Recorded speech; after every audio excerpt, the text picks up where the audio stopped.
Mindfulness is a practice of coming to our senses.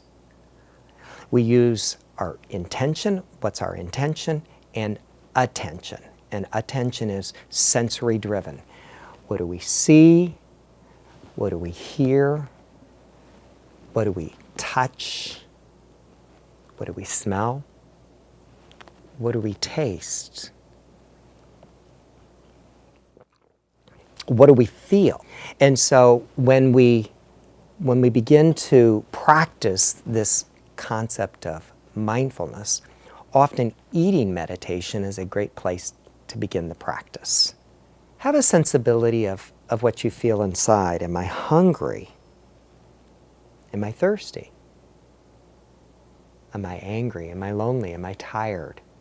Am I confused? What am I?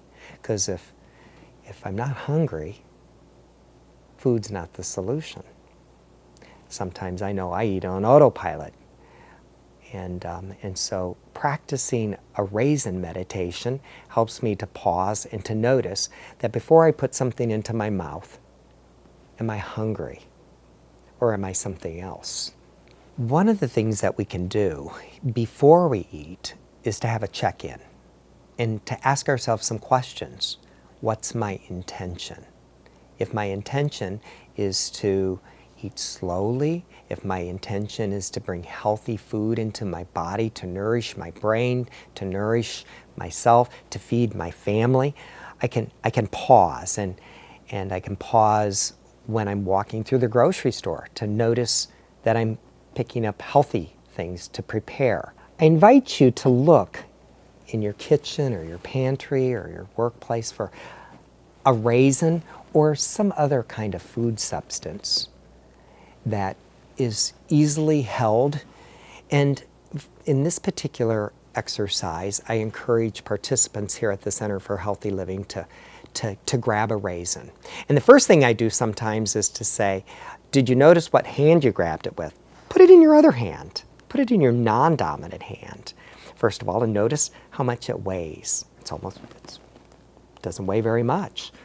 Often we eat raisins by the handful, and so this might be the very first time in your life that you've ever had just one raisin in your hand. Notice the colors and the texture, all of the indentations of how the grape has been shrunk and evaporated. I have people actually lift it to their nose and take a moment to just pause and smell it. I tell the people at the Center for Healthy Living, go ahead and pop it into their mouth, but don't bite it just yet. Roll it against your tongue and notice if you can taste it before you bite it. Go ahead and position it so that you can just take one bite. Bite it and feel the burst of flavor. When I ask people to describe that flavor, they'll say, well, it tastes like a raisin. Our vocabulary is pretty limited for that, but it tastes like a raisin. Notice how your body on autopilot began to swallow a piece of it, but take another bite and roll that flavor against your tongue.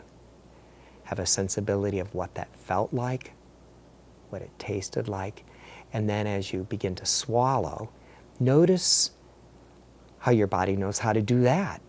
How your tongue knows how to position it, how your tongue knows how to pick it out of your teeth, your molars, how you push it to the back of your throat, and how you begin to salivate and be able to swallow the raisin. Follow the passage of the raisin. So the raisin meditation, although it's just a very simple meditation, if you think about any type of food substance, if we pick up our fork with our non-dominant hand, it stretches us to think, to pause. Okay, what's going on here? It awakens us to notice so that we can begin to look at our food.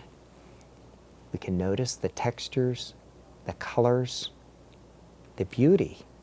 So there's pause moments at the beginning of the meal, while we're cooking the meal, while we're preparing the meal, while we're noticing the meal.